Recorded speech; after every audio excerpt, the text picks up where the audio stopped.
Guys, ഞങ്ങളുടെ സ്വന്തം ചെറുപ്രാൻ്റെ പുതിയൊരു വീഡിയോയിലേക്ക് എല്ലാവർക്കും സ്വാഗതം.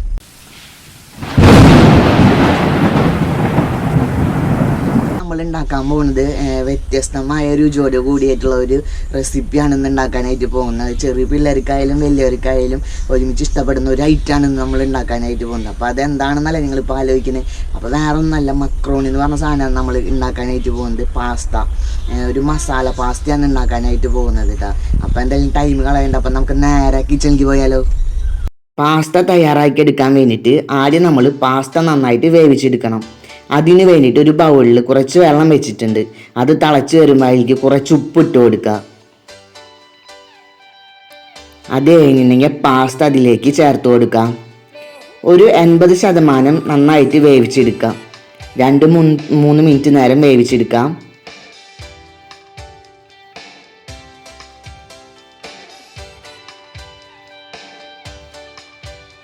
അപ്പോൾ പാസ്ത നമ്മൾ നല്ലതുപോലെ വേവിച്ചെടുത്തിട്ടുണ്ട്. ഏകദേശം ഒരു 80% നമ്മൾ പാസ്ത വേവിച്ചെടുത്തിട്ടുണ്ട്. ഈ 2-3 മിനിറ്റ് മാത്രം മതി പാസ്ത വേവിക്കാനായിട്ട്. ഇനി നമുക്കിതിൻ്റെ വെള്ളം കംപ്ലീറ്റ് ആയിട്ട് മാറ്റിയെടുക്കാം. എന്നിട്ട് നന്നായിട്ട് ഊർന്ന് പോകാൻ വേണ്ടിയിട്ട് വെക്കാം. ഇനി നമുക്ക് മസാല തയ്യാറാക്കി എടുക്കണം. മസാല തയ്യാറാക്കി എടുക്കാൻ വേണ്ടിയിട്ട് ഒരു ചട്ടി വെച്ച് കൊടുക്കാം. ആ ചട്ടിയിലേക്ക് അല്പം ഓയിൽ ചേർത്ത് കൊടുക്കാം. ഓയിൽ നന്നായി ചൂടായി കഴിഞ്ഞിട്ടുണ്ടെങ്കിൽ ഒരു 3 വെളുത്തുള്ളി നമുക്ക് ഇട്ട് കൊടുക്കാം. 2 സബോള ചെറുതാക്കി അരിഞ്ഞത് ചേർത്ത് കൊടുക്കാം. 3 പച്ചമുളക് നടുകീറിയത് ചേർത്ത് കൊടുക്കാം. എന്നിട്ട് നന്നായിട്ടൊന്ന് മിക്സ് ചെയ്ത് വഴറ്റിയെടുക്കാം. കളറ് മാറുന്നത് വരെ വഴറ്റിയെടുക്കണമെന്നില്ല. ഒരു ഏകദേശം അതിൻ്റെ പച്ചമണം മാറുന്നത് വരെ മാത്രം വഴറ്റിയെടുത്താൽ മതി. എല്ലാ രീതിയിലും നമുക്ക് പാസ്ത ഉണ്ടാക്കാം. അതിൻ്റെ ഇൻഗ്രീഡിയൻസ് വ്യത്യാസത്തിനനുസരിച്ചായിരിക്കും ടേസ്റ്റ് മാറിക്കൊണ്ടിരിക്കും. അപ്പോൾ എല്ലാ രീതിയിലും നമുക്ക് ചെയ്ത് നോക്കാം. അങ്ങനെ പച്ചമണം മാറി വന്നിട്ടുണ്ട്. കളറ് മാറിയിരിക്കുന്നത് നിങ്ങൾക്ക് കാണാനായിട്ട് പറ്റും.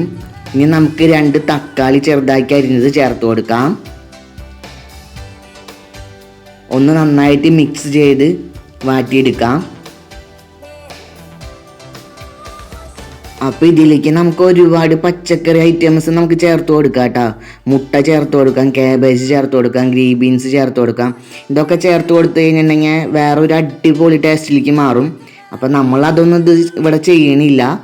നമ്മൾ തൽക്കാലം തക്കാളി മാത്രം ഉപയോഗിച്ചിട്ടാണ് നമ്മളിപ്പോൾ ചെയ്യുന്നത്. ചെറിയൊരു സിമ്പിളായിട്ടുള്ള റെസിപ്പിയാണ് നമ്മൾ ഉദ്ദേശിക്കുന്നത്.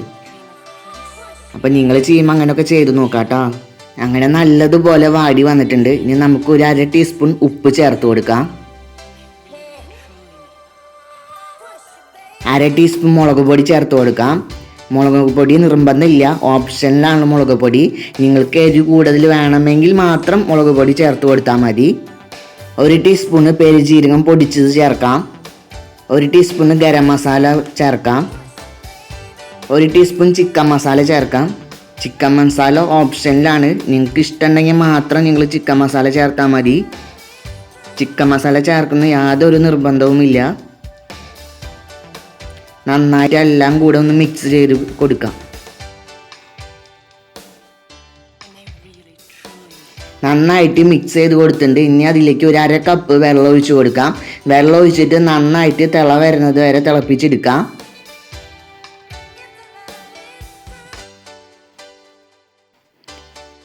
നന്നായിട്ടൊന്ന് തിളച്ചിട്ട് ആ വെള്ളമൊക്കെ ഒന്ന് വറ്റട്ടെ. എന്നിട്ട് നമുക്ക് ബാക്കിയുള്ളത് കാണാം കേട്ടോ.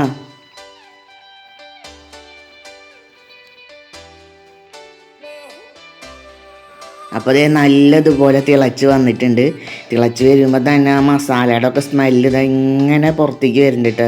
എന്ത് സ്മെല്ലാണെന്നറിയോ? മസാലയുടെ സ്മെല്ല് കേൾക്കുമ്പോൾ തന്നെ നമുക്ക് വായിന്ന് വെള്ളം ഊറും കേട്ടോ. അപ്പോൾ അതൊക്കെ ഒന്ന് നന്നായിട്ടൊന്ന് തിളച്ച് നന്നായിട്ടൊന്ന് വറ്റി വരട്ടെ. എന്നിട്ട് നമുക്ക് ബാക്കിയുള്ള പരിപാടി നോക്കാം കേട്ടോ.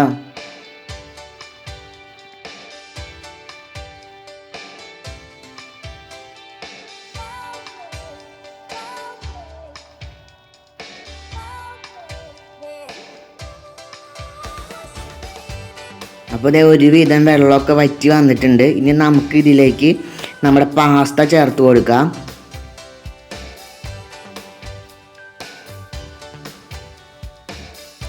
പാസ്ത ചേർത്ത് കൊടുത്തിട്ട് നമ്മുടെ മസാല ഒക്കെ ഇതിലേക്ക് നന്നായിട്ട് പിടിപ്പിച്ചെടുക്കാം. നല്ലതുപോലെ ഇളക്കി ആ മസാലയ്ക്ക് ഒന്ന് നന്നായിട്ട് ഒന്ന് പിടിക്കണ രീതിയിൽ ഇളക്കി കൊടുക്കാം.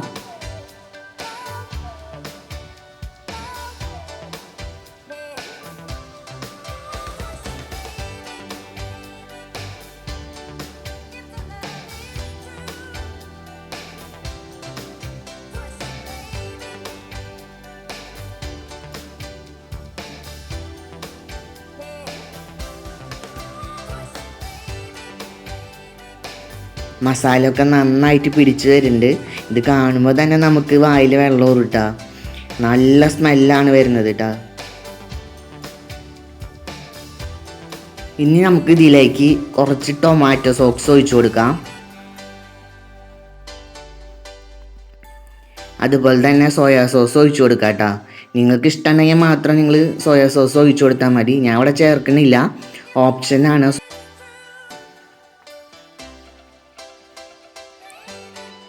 സോയാ സോസ് ഒഴിച്ച് കഴിഞ്ഞിട്ടുണ്ടെങ്കിൽ ഒന്നും കൂടിയും നമുക്ക് ഒരു നല്ലൊരു രുചിയോട് കൂടി നമുക്ക് കിട്ടും.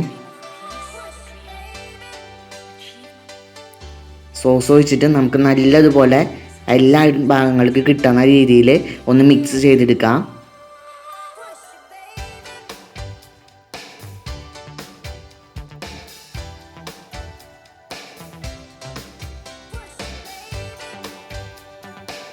നമുക്ക് കളർ മാറി വരുന്നത് കാണാൻ പറ്റും. ഒരു റെഡ് കളറിലായി കിട്ടിയിട്ടുണ്ട്. അപ്പോൾ ഇതേ നമ്മുടെ പാസ്ത ഇവിടെ സെറ്റായിട്ട് കിട്ടിയിട്ടുണ്ട്. നല്ല റെഡ് കളറിൽ നമുക്ക് കിട്ടിയിട്ടുണ്ട് പാസ്ത. അപ്പോൾ എന്തായാലും എല്ലാവരും ഒന്ന് ട്രൈ ചെയ്ത് നോക്കുക. സിമ്പിളായിട്ട് ഉണ്ടാക്കാൻ പറ്റുന്ന റെസിപ്പിയാണ് പാസ്ത. ചെറിയ കുട്ടികൾക്കായാലും മുതിർന്നവർക്കായാലും ഒരുപോലെ ഇഷ്ടപ്പെടുന്ന ഒരു ഐറ്റം തന്നെയാണ്. അപ്പോൾ പാസ്തയ്ക്ക് മറ്റൊരു പേരുണ്ട്, മക്രോണി എന്നാണ് മറ്റൊരു പേര്.